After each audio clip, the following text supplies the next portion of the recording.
Muchas gracias, buenas tardes, muchas gracias por el espacio. Vamos entonces en el uso efectivo del tiempo, vamos a proceder entonces a la presentación del plan de trabajo 2025-2030 por Leonel Villamar Quiroga, continuidad, estrategia y alineación. Para explicar mi plan de trabajo es indispensable iniciar por contextualizarlo, ¿verdad? Y para ello he decidido resumir un poquito lo que ha sucedido a partir del año 2015.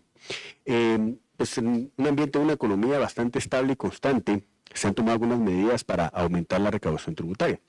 Primero, unas reformas a la ley orgánica de la SAT en el 2016, donde se reestructuró el directorio, dándole una función más estratégica, se creó Tributa para llevar a cabo el tema de resoluciones, se fortaleció la institución, principalmente con la creación de la Gerencia de Asuntos Internos. Además, en la parte de recaudación se ha hecho una inversión importante en tecnología, la factura electrónica en línea como la punta de lanza de toda la gestión de datos y de información de la Administración Tributaria, ha ayudado al impulso de la agencia virtual y el registro tributario unificado, que ha dado mucha información y data a la Administración Tributaria, que lo ha sabido gestionar a través de un modelo de gestión y gobierno de datos que le ha dado resultados positivos a la Administración Tributaria. Además, una renovación estructural, se creó la Intendencia de Atención al Contribuyente, dándole la relevancia que tiene el mismo, y se creó una gerencia de formación para fortalecer nuestro recurso humano, entre otros cambios de gestión y además algunos cambios en las gerencias, tanto a nivel regionales como especiales. ¿Qué efectos ha tenido esto a nivel del tema recaudatorio? Primero, se han llegado a niveles, podríamos decir, históricos de recaudación. Si partimos de la recaudación de 2015, el incremento versus 2024 es del 106%, es decir, la recaudación se ha duplicado en este lapso de tiempo. Se le da una carga tributaria que supera el 10% y se ha mantenido por encima del 11% durante 4 años consecutivos. Además, la meta de recaudación ha sido ampliamente superada en los últimos 4 años, pero es necesario señalar también que el 2025 es el primer año en donde la meta supera la recaudación del año anterior, es decir, es mayor la meta que la recaudación que se hizo el año anterior, 2024. Y también señalar que a pesar de los incrementos significativos en los niveles de recaudación, los niveles de evasión e incumplimiento de IVA y ISR, según los estudios revisados en 2024 publicados por la SAT, no han disminuido, lo cual indica que quedan muchos retos por atender. En conclusión, ¿hay una inercia positiva? Sí, claro que la hay, pero con retos de consolidación. El plan de trabajo requiere considerar 3 conceptos claves. Primero, continuidad. Es decir, darle continuidad a aquello que se está haciendo bien y que está funcionando, manteniendo una adecuada alineación con la política fiscal. Un liderazgo positivo quiere decir que no considero que no es el momento de hacer giros abruptos en cuanto al tema de timón, estructura y enfoques de gestión en general. Sin embargo, sí necesita reorientar esfuerzos para tener resultados más positivos en la lucha contra el incumplimiento. Y una visión estratégica, no confiarnos, es decir, que esta inercia positiva no nos impida identificar cuáles son los siguientes cambios necesarios con impacto en el mediano y en el largo plazo. Para partir ya entonces en función del análisis o el plan de trabajo, empezamos con un análisis de fortalezas, oportunidades, debilidades y amenazas para saber dónde estamos parados, ¿verdad? En cuanto a fortalezas, podemos identificar una infraestructura tecnológica bastante robusta en la administración tributaria y fuentes de información bastante amplias. También un equipo de trabajo consolidado a través de los últimos años, una amplitud de facultades y alianzas interinstitucionales que hay que saber aprovechar, y una posición financiera consolidada. A mayor recaudación, mayor presupuesto para la administración tributaria. En cuanto a las debilidades, podemos identificar una falta de coordinación, de acciones interintendencias que genera la aplicación de criterios diferenciados en distintas instancias y en distintos momentos. Segundo, un alcance limitado del control personalizado, es decir, no podemos llegar a auditar y controlar al 100% de los contribuyentes. Hay una capacidad instalada limitada, por lo cual no hay forma de auditar a todos al mismo tiempo. Y una mora judicial, hay una gran cantidad de casos en discusión de unas fases judiciales. ¿Qué oportunidades identificamos? Guatemala es un país emprendedor, hay altos niveles de emprendimiento. Lo que tenemos que saber es cómo hacer que esos emprendedores se incorporen al régimen tributario guatemalteco para ampliar la base tributaria.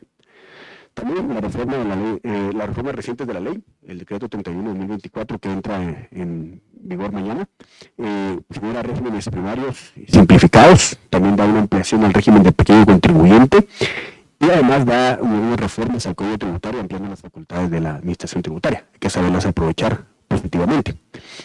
La percepción de riesgo y la certeza jurídica siempre son oportunidades de generar cumplimiento voluntario y un constante desarrollo de nuevas tecnologías que debemos de saber aprovechar.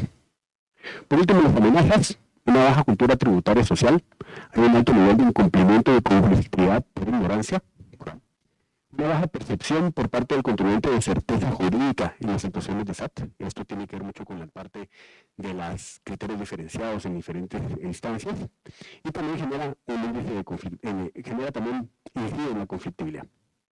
El contrabando de evasión, tanto en tributos internos como en el sistema de oro, y una deficiencia en la infraestructura de organización portuaria, que no depende necesariamente de la administración tributaria, pero que le impacta en sus niveles de recaudación de comercio exterior. A partir entonces de saber dónde estamos parados, podemos diseñar algunas estrategias que nos permiten alcanzar la meta de la recaudación tributaria. Estas estrategias tienen que partir de combinar aquellos factores nuestros, fortalezas y debilidades, con aquellos factores externos, oportunidades y amenazas. Deben estar, o que deben ser estrategias que pueden ser medibles, que pueden generar resultados, que nos permite evaluar en el tiempo cuáles son los ajustes estratégicos que hay que hacer. Entonces, a partir del FODA, podemos establecer 4 tipos de estrategias: ofensivas, defensivas, de reorientación y de supervivencia. Las estrategias ofensivas son aquellas que nos permiten utilizar nuestras fortalezas para aprovechar nuestras oportunidades. Es decir, cómo aquello que es en lo que soy bueno lo puedo utilizar para aprovechar aquello que está como una oportunidad fuera de mí. Primero, usar la tecnología para facilitar el cumplimiento en los nuevos regímenes primarios. Esto es bien importante porque de alguna forma tenemos que lograr que esos nuevos regímenes y la estrategia de la administración tributaria de facilitación y de acercamiento hacia ellos logre captarlos dentro del régimen tributario guatemalteco para poder ampliar la base tributaria. De alguna forma, la ampliación del régimen, la ampliación del límite del régimen de poder contribuyente se debe utilizar de una forma estratégica para poder ampliar esa base tributaria a través de identificar esos nichos de emprendimiento que mencionábamos dentro de las oportunidades para ser incorporados al proceso tributario y al sistema tributario con procesos de atención y facilitación. Esto impacta también en la ampliación de la base tributaria. Tercero, inversión en el fortalecimiento de las capacidades del recurso humano. SAT tiene recursos que pueden ser utilizados en el fortalecimiento del recurso humano. Si estamos invirtiendo en tecnología, hay que invertir también en la certificación, capacitación y fortalecimiento de las habilidades de nuestro equipo de trabajo en temas de tecnología, habilidades blandas y análisis. Y esto permitirá también un mejor desempeño en todas las áreas que claramente impactan en la percepción de riesgo y por lo tanto en el cumplimiento voluntario. En las estrategias defensivas, es cómo utilizamos nuestras fortalezas para contrarrestar las amenazas. La primera que tenemos aquí es generar procesos de certeza jurídica. Hoy en día es importante para los empresarios, para la atracción de inversión, tener certeza jurídica sobre el cumplimiento tributario en Guatemala. Para esto se puede impulsar los mecanismos de certeza de consultas vinculantes que el Código Tributario habilita para proveerle a los contribuyentes esa certeza jurídica de las actuaciones que están haciendo y de la visión o criterio que la administración tributaria, bajo un análisis jurídico, va a llevar en cada uno de estos momentos. Eso al contribuyente le da certeza jurídica. También un uso adecuado y estratégico de los reglamentos, ¿verdad?, que nos permita, digamos, garantizarle al contribuyente que ese principio de legalidad establecido en nuestra Constitución se respeta y que no se varía en un reglamento cuando aquello que la ley no regula, ¿verdad? Y un uso responsable también de las facultades y la tecnología, ¿verdad? Es decir, la tecnología habilita a la administración tributaria de poder implementar y podríamos decir incluso imponer algunos criterios, pero se tiene que hacer de una forma responsable de manera que se garanticen los derechos constitucionales del contribuyente y también ese factor fundamental que es la certeza jurídica.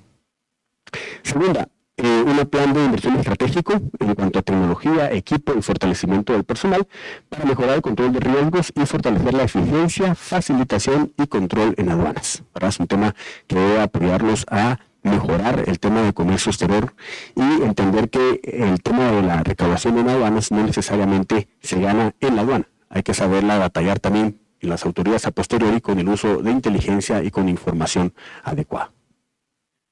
Por último, en esta parte de estrategias defensivas, la inversión en tecnología, datos y herramientas de facilitación para el tema de tributos internos. la robótica y la inteligencia artificial son herramientas claves para combatir la defraudación y el incumplimiento tributario. Tres temas que pueden ser muy fácilmente identificados en el largo plazo: sistemas de predeclaración, es decir, empezar a proponer al contribuyente sus propias declaraciones en función de la información que la Administración Tributaria tiene a su disposición; auditorías automatizadas, eso es algo que ya se está iniciando pero que se debe potencializar hacia adelante; y un sistema de gestión de riesgo en tiempo real para tributos internos. Es decir, que desde el momento que yo estoy dando mi declaración, el sistema pueda identificar algunos posibles incumplimientos y me da los alertivos en ese momento. Evitar que se llegue a generar ese incumplimiento y no tenerlo que salir a buscar posterior a que ya se cumplió con eso. La Administración Tributaria ya tiene capacidad y calidad de información para ir desarrollando en esta línea estratégica. Estrategias de reorientación: mejorar nuestras debilidades para aprovechar las oportunidades. Primero, balancear las auditorías detalladas a empresas grandes, ¿verdad? Se ha incrementado el padrón de contribuyentes especiales en los últimos años y generalmente se audita a las mismas empresas y mismos grupos. Esto limita el alcance de control al resto de contribuyentes. No podemos multiplicar auditores por más que quisiéramos, ¿verdad? Y sustituir por auditorías de corto alcance con altos niveles de información. Es decir, con tanta información que tengo a disposición, puedo desarrollar auditorías o diseñar auditorías estratégicas que me permiten ampliar la base de contribuyentes auditados y con ello incrementar la percepción de riesgo y generar cumplimiento voluntario. La coordinación entre intendencias es clave para esta acción. Por último, en esta parte de reorientación, el reenfoque de la gestión de contribuyentes especiales, asesores un poquito más ejecutivos enfocados en la atención del contribuyente, resolución especializada de consultas, apoyarlos en los temas que tienen problemas serios para poder cumplir, y menos carga de cumplimiento, es decir, menos requerimientos de información, que a veces lo único que genera es una mayor carga de cumplimiento para los contribuyentes. Estrategias de supervivencia: ¿cómo corregimos nuestras debilidades para afrontar las amenazas? Primero, usar las alianzas interinstitucionales para poder mejorar la cultura tributaria. Debemos de meternos, por así decirlo, a un nivel de educación básica, diversificado, inicio de la universidad. Cada carrera es tener una clase de cultura tributaria que le permita a la gente entender cuáles son sus obligaciones, cuál es el ciclo de vida del contribuyente y evitar ese incumplimiento por ignorancia. De verdad, no tiene ni idea de la cantidad de gente que tiene incumplimientos tributarios simplemente porque no sabe que tiene que cumplir, ¿verdad? Y eso cuando uno está en la calle lo ve y lo percibe todo el tiempo, ¿verdad? Alinear criterios institucionales y generar comunicación estratégica para evitar conflictividad e incumplimiento, ¿verdad? Pongo un ejemplo, el tema del COVID, ¿verdad? Que se generó en estas últimas semanas, que generó precisamente esa conflictividad, ¿verdad? Y que muchas veces la respuesta es incumplimiento, ¿verdad? Entonces, eso es tema que es importante tenerlo claro. Y por último, trabajar en conjunto con las autoridades portuarias para generar propuestas de eficiencia y mejora. Y también preparar los procesos aduaneros para una reestructuración portuaria que seguramente se hará en los próximos años en búsqueda de la facilitación. Entonces, tenemos ya las 4 niveles de estrategia: ofensivas, defensivas, de reorientación y de supervivencia. Pero es importante entender que estas estrategias, vistas como un simple listado, ¿verdad?, pueden parecer una serie de acciones aisladas que no tienen alguna coherencia y lógica entre sí. Sin embargo, cuando usamos la metodología del mapa estratégico, que nos permite identificar un sistema de causa-efecto que nos va a ayudar a lograr las grandes metas de recaudación. Entendemos que la gran meta de la administración tributaria son los temas de recaudación. Sin embargo, entendemos que hay que construir el alcance de esas metas desde la base de la pirámide. Y entonces vamos a entender cómo las acciones y objetivos alcanzados en cada uno de los distintos niveles de la pirámide hacia arriba va incidiendo en que podamos llegar a la gran meta. ¿Qué busca esto? Busca entender que llegar a la meta no es un efecto de un accidente, de una casualidad, de una inercia, nada más, sino que es consecuencia de una serie de acciones estratégicas que son medibles, que tienen lógica y que están interconectadas entre sí. Creo que todo ese listado de estrategias que yo les mencioné se resume de este mapa estratégico de las acciones o de las estrategias. Podemos identificar cómo desde la base se va construyendo lo necesario para poder llegar a las grandes metas de recaudación. Partiendo primero que las grandes metas de recaudación no se limitan únicamente a alcanzar la meta acordada en el convenio, sino que también se refieren al aumento sostenido de la carga tributaria, a un crecimiento interanual y una reducción de brechas de incumplimiento. Esos son los grandes objetivos de la recaudación. No se trata solamente de alcanzar la meta, no se trata solamente de hacer un crecimiento interanual, se trata de aumentar la carga tributaria y de reducir las brechas de incumplimiento tributario que existen tanto a nivel de IVA y ISR, que son los estudios que se tienen establecidos. Para ello hay que construir desde abajo. Partimos de una gestión eficiente del presupuesto, es decir, sabemos que a mayor recaudación hay mejores recursos, por lo tanto requerimos una gestión eficiente de los mismos para poder invertir en 3 recursos fundamentales. Primer recurso, tecnología para gestión de datos y de cumplimiento. Segundo recurso, inversión en recursos humanos para atraerlo, certificarlo y retener ese talento. Inversión en equipos de inspección en aduanas. Estos recursos nos permiten hacer mejoras en los procesos claves, herramientas de facilitación de cumplimiento, procesos de certeza jurídica, análisis de riesgo y nicho de emprendimiento, como lo mencionaba, reenfoque de las auditorías y eficiencia y control anual. Mejorando esos procesos puede tener incidencia en la gestión de los contribuyentes, ampliando la base tributaria, generando confianza en la certeza jurídica, lo cual, junto con la percepción de riesgo, genera mejor cumplimiento tributario y una menor presa judicial. Y esos comportamientos de los contribuyentes nos llevan finalmente a alcanzar las grandes metas de recaudación. Llegar a la meta del acuerdo, aumentar la carga tributaria, generar un crecimiento interanual y reducir las brechas de incumplimiento. Tiene lógica, tiene conexión y es una serie de acciones coordinadas, enfocadas en las grandes metas de la institución. Ahora bien, ese mapa estratégico hay que llevarlo, hay que aterrizarlo, digamos, hacia la parte operativa. Por eso es que de la mapa de estrategias que acabamos de ver surgen las iniciativas de implementación, que son aquellas pequeñas acciones que deberemos ya evaluar para poder llevar a cabo cada uno de estos ideas o esas líneas estratégicas que hemos definido, conjunto con una serie de indicadores de medición. Cada una de las acciones o las estrategias que vimos en el mapa anterior tiene indicadores que pueden ser medibles. Y por lo tanto lo que nos permite es identificar qué elementos en el camino debemos de mejorar, debemos de ajustar para poder llegar a la meta, entender por qué hemos llegado para poder potencializar incluso aquello que estamos haciendo bien o corregir aquello que no estamos haciendo de manera correcta. Esto se convierte entonces en una herramienta de control y medición permanente. Esa es la estrategia, esa es la metodología del mapa estratégico que nos ayuda a mantener claridad en las acciones, en los objetivos y en la medición y control permanente. Por último, cierro tratando de transmitirles un poquito por qué creo que soy la persona adecuada para llevar a cabo esta tarea y este gran reto. Tengo una combinación de estudios técnicos y de gestión y experiencia práctica en ambos ámbitos. Es decir, no solo soy una persona técnica, sino que también tengo un MBA y tengo experiencias en el tema de gestión administrativa.